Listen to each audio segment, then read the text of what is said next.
très less is more en fait. Les Français, ils ont ouais, ils ont ce truc où ils peuvent être très chics, mais sans paraître sophistiqués, sans en faire trop, jamais. C'est vrai qu'on a de la chance, il y a beaucoup de pays qui sont obsédés, même par les Français. On peut tout faire et ça sera toujours bien. Pourtant, on n'est pas bon forcément sur tout, mais ouais, il y a ce truc, je pense, de culture, de savoir-faire, de savoir-vivre, qui fascine, et c'est quand même un super beau pays aussi. Et la langue française aussi plaît beaucoup, c'est tout un mix de tout ça, quoi. Moi, je dirais que justement, il faut jouer avec les clichés, il faut s'en servir, il faut être 10e degré avec. Et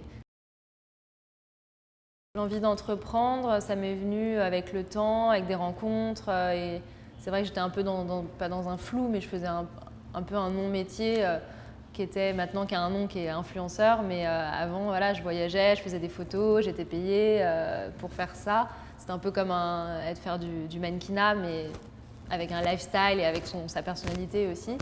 Et donc du coup, c'est vrai que c'était super cool, j'en ai bien profité et c'est comme ça que j'ai fait des rencontres enfin, voilà, mais j'avais voulu construire quelque chose de concret, quoi, parce que c'est vrai que tout ce truc d'influenceurs, de réseaux sociaux, c'est comme tout, on ne sait pas où ça va aller. Donc j'avais vraiment besoin de créer mon propre univers et quelque chose de vraiment concret, parce que avoir une marque, c'est un business, c'est de la création et c'est quelque chose que tu peux amener loin et qui peut grandir. Et donc voilà, c'est comme ça que ça m'est venu, enfin, j'avais envie et j'ai eu de la chance de rencontrer des gens avec qui j'ai pu concrétiser ça.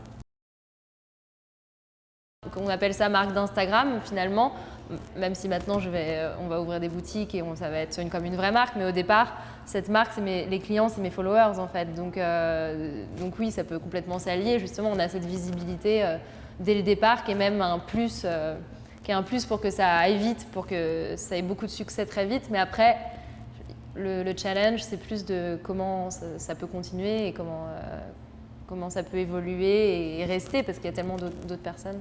Donc voilà. La forme d'engagement que je vois dans la mode, quand je me pose cette question, c'est faire plaisir aux gens, c'est on habille des gens, on rend heureux des gens finalement, des femmes. Moi j'ai plein de femmes qui viennent me voir dans la rue, qui m'envoient des messages et qui me disent merci, je me suis tellement sentie belle, ça m'a transformée, ou des choses comme ça. Et aussi moi c'est le côté de faire travailler des amis, de la sororité en fait, que ma marque peut avoir. On est vraiment entre femmes de plein de générations différentes et c'est hyper enrichissant, tout le monde s'amène. La fille en rouge, il n'y en a pas une, il y en a plein. Mais c'est surtout une femme, c'est vraiment une mode où on oublie un peu le vêtement, c'est plus une silhouette et on voit la femme avant le vêtement, quoi. C'est vraiment parce que se sentir bien dans ses vêtements, une seconde peau, c'est ça le secret, je pense, pour être belle et avoir confiance en soi et être une fille en rouge.